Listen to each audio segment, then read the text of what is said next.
जय श्री कृष्ण। तुला राशि और तुला लग्न के लिए देखिए कैसा वीक है ये 9 से 15 तारीख का। तो इस मार्च के महीने में सबसे पहले तो शुक्र छठे भाव में उच्च राशि में है, लेकिन नीच नवांश में है। कफ कोल्ड और टूथ प्रॉब्लम कुछ लोगों को हो गई होगी, ध्यान रखने की जरूरत है। शनि के साथ में है ये छठे भाव में, एसेट रिशफल करने की तरफ जा रहे हैं, कुछ खरीद सकते हैं, कुछ बेच सकते हैं, इस तरह की चीजें। तुला राशि और तुला लग्न के लिए शनि योग कारक ग्रह होते हैं, लेकिन शनि यहाँ पे कन्या नवांश में है। तो जो स्ट्रॉन्ग पोजीशन थी आपकी, वो थोड़ा आत्मबल में कमी आना, थोड़ा लो फीलिंग, इस तरह की चीजें हो सकती हैं, लेकिन उससे परेशान होने की जरूरत नहीं है। इसलिए नहीं है कि इस वीक में कुछ बड़े महत्वपूर्ण ग्रह जो है वो बदल रहे हैं और आपको मदद कर रहे हैं। तो सबसे बड़ी चीज तो क्या है, राहु केतु पंचम भाव में बैठे हुए हैं, आपको बुद्धि बल भगवान ने दिया हुआ है। सूर्य मंगल बैठ के आपके ब्रेन को फर्टाइल बना रहे हैं, डिसेसिव मोड में है। लेकिन केतु और मंगल की जो पोजीशन है ये थोड़ा स्ट्रेस दे सकती है। जिन लोगों को थोड़ा हल्की डिप्रेशन की टेंडेंसी है वो लोग विशेष तौर पे ध्यान रखें, उनको थोड़ा सा परेशानी का कारक हो सकता है। लेकिन थोड़े समय में जैसे ही सूर्य जैसे अब बदलने की तरफ जा रहे हैं, तो अब वो चीजें अब खत्म हो चुकी होंगी, अब थोड़ा सा आप उससे कवर अप कर रहे होंगे। तो सबसे पहले वीक की शुरुआत में देखिए क्या होता है कि तुला राशि के चंद्रमा है और ये सुबह 9:30 बजे तक रहते हैं और 9 तारीख को ही चंद्रमा बदल के वृश्चिक में आ जाते हैं। और 9 तारीख के बाद सुबह 9:30 बजे से लेकर के चंद्रमा वृश्चिक राशि में आ गए। और यहाँ पर वृश्चिक राशि का लॉर्ड जो है मंगल उच्च नमांश में है, तो धन का कारक मंगल हो गया, जो राहु सूर्य के साथ बैठ के एग्रेशन में है, तो पैसा दे रहा है। मैरिटल और बिजनेस रिलेशनशिप को लेके कंसर्न बना रहा है, बिजनेस को लेके, नौकरी को लेके, मैरिटल और बिजनेस रिलेशनशिप को लेके कंसर्न डेवलप कर रहा है, एक्टिविटी आ रही है। और सबसे बड़ी चीज ये हो गई कि मंगल यहाँ पर अभी अस्त है। और फिर इसके बाद में चंद्रमा जो है 10 तारीख को, हाँ शुक्र जो है 10 तारीख को तुला नवांश में, तो आपके लिए बड़ा इंपॉर्टेंट है। तुला नवांश में शुक्र आने से आपको थोड़ी और स्ट्रेंथ मिलती है, मजबूती आती है, बढ़ोतरी होती है। और फिर चंद्रमा 10 तारीख को वर्गोत्तम में आ जाते हैं वृश्चिक तारीख में, 12 बजे से लेके 12:30 से करीब शाम को 7 बजे तक, जिस समय को आप इस्तेमाल कर सकते हैं नए टाई अप्स करने में, बिजनेस मीटिंग्स में, नई शुरुआत करने में। तो चंद्रमा सेकंड हाउस में हो गए, कामकाज में परिवर्तन के संकेत दे रहे हैं, कुछ बिजनेस जॉब प्रोफाइल में चेंज आना हो गया, नौकरी बदलना चाह रहे हैं उनके लिए अच्छा वक्त है, ये चीजें इसमें आ रही हैं। इसके बाद में चंद्रमा आ जाते हैं 11 मार्च को गुरु मार्गी हो गए। अब गुरु मार्गी जब हो गए 11 मार्च को, तो बड़ी इंपॉर्टेंट पोजीशन हो गई। वक्री गुरु ने अभी तक थोड़ा सा उठापटक लाई हुई थी, लोग हैक्टिक थे, भाग दौड़ मच रही थी, इसके ऊपर थोड़ा विराम लगेगा।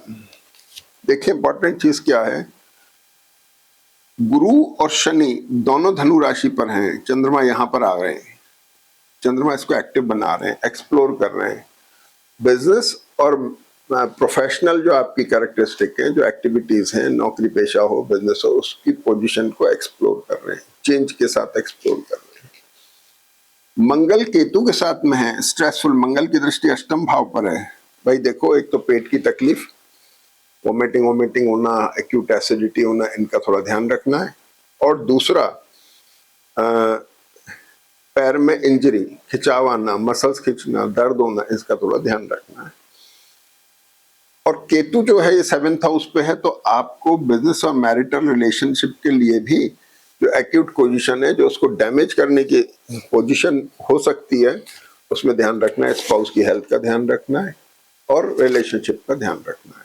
ये थोड़ी पोजीशन बन सकती है। Hernia, appendix, stone, arthritis, sugar, patients को ध्यान रखना है। ठीक है, अब हम आ जाते हैं 11 तारीख को गुरु मार्गी हो गए और 11 तारीख को ही चंद्रमा धनु राशि में आ गए। धनु राशि में चंद्रमा एक्सप्लोरिंग है, बहुत ज्यादा प्रोफेशनल पार्ट के लिए आपके लिए बहुत अच्छे हैं, इसका फायदा उठाइए। बदलना चाह रहे हैं नौकरी पेशा या जॉब प्रोफाइल में चेंज आ रहा है, बिजनेस में है तो उसमें कुछ अच्छी नई पॉसिबिलिटीज बन रही हैं। 12 तारीख को मंगल कुंभ में वर्गोत्तम में है, यहाँ मंगल वर्गोत्तम में आ जाते हैं। मंगल आपका 2nd लॉर्ड और 7th लॉर्ड है, मैरिटल और बिजनेस रिलेशनशिप का कारक हो गया, प्रोफेशन का कारक हो गया, व्यापार का कारक हो गया, नौकरी का कारक हो गया, स्पाउस का कारक हो गया, सेकंड लॉर्ड धन का कारक हो गया, ये वर्गोत्तम में है। राहु के साथ बैठ के वैसे ग्रह थोड़ा एक्टिव हो गया, सूर्य के साथ बैठ के और एक्टिव हो गया, तो यहाँ पैसा दे रहा है। यानी कुल मिला के मंगल का वर्गोत्तम में जाना आपको पैसा दे रहा है 12 मार्च के बाद से। तो यहाँ देखेंगे तो राहु मंगल दोनों ही वर्गोत्तम में आ गए, ये बहुत अच्छा साइन है, बहुत बढ़िया साइन। इसके बाद में शुक्र वृश्चिक नवांश में गए और 14 तारीख को चंद्रमा धनु में वर्गोत्तम में आ गए सुबह 9:30 तक, और फिर मकर में शिफ्ट हो जाते हैं 9:30 से लेके दिन में 4 बजे तक। यहाँ चंद्रमा मकर में आ गए, इस समय को भी आप इस्तेमाल कर सकते हैं नई शुरुआत में, नए टाई-अप्स में, बिजनेस मीटिंग्स में, इनके लिए बहुत अच्छा वक्त है नई शुरुआत के लिए। और जब चंद्रमा दशम भाव पे दृष्ट हो रहे हैं तो प्रोफेशन के ऊपर असर डाल रहे हैं। जन्मपत्री अगर आपकी ठीक है तो निश्चित तौर पे प्रोफेशन में बेटर साइड देगा, नहीं है तो थोड़ा हल्का स्ट्रेसफुल पोजीशन बन सकती है, लेकिन ओवरऑल कंसर्न आपके वर्क फील्ड को लेके है, चाहे व्यापार हो चाहे नौकरी हो। तो ये चीज हो गई। अब यहाँ पर शनि और चंद्रमा आपके माइंडसेट को थोड़ा रिडिफाइनिंग मोड में लाते हैं, थोड़ा पुनर्विचार चल रहा है, दोबारा से सोच विचार चल रहा है, ये चीजें हो रही हैं। अब 14 तारीख को चंद्रमा मकर में हो गए और 14 ही तारीख को बुध भी वर्गोत्तम में आ जाते हैं। देखिए बड़ी कमाल की पोजीशन है, पंचम भाव में तीनों ग्रह वर्गोत्तम में आ गए और सूर्य जो है थोड़ा सा कॉम्बिनेशन बना रहे थे, सूर्य आपके 15 तारीख को शिफ्ट होके मीन राशि में आ गए। छठे भाव का सूर्य शत्रुनाशक है, ऑब्स्टिकल खत्म करता है, डेट्स डिसीज और एनिमीज को फिनिश करता है, क्रश करता है। तो सूर्य आपका बहुत अच्छी पोजीशन पे है। ये कॉम्बिनेशन आपको मेंटली तौर पे बहुत कुछ दे सकता है। जो लोग मानसिक काम करते हैं, कंसल्टेंट्स हैं, फाइनेंस के लोग हैं, अकाउंट्स के लोग हैं, डिजाइनर्स हैं, उन लोगों के लिए बहुत अच्छा कॉम्बिनेशन है। पढ़ने वाले बच्चों के लिए बहुत अच्छा कॉम्बिनेशन है। तो बुध जब आपके वर्गोत्तम में आ गए तो भाग्य का स्थान वर्गोत्तम में चला गया, भाग्य में वृद्धि हो रही है, गुरु भी मार्गी हो चुके हैं, द्वादश का लॉर्ड बुध है, माइंड ओपन हो गया। जो पहले कंजर्वेटिव और कंजस्टेड था, अब माइंड थोड़ा ओपन चला गया, थोड़ा सा अच्छे तरीके से सोच के निर्णय ले पा रहे हैं। तो कुल मिलाकर के वीक बहुत अच्छा है, इसका फायदा उठाइए, चूकिए नहीं। हमारा चैनल सब्सक्राइब करिए और ग्रहों का फायदा उठा के मेहनत करके इनको अंजाम पहनाइए। जय श्री कृष्ण।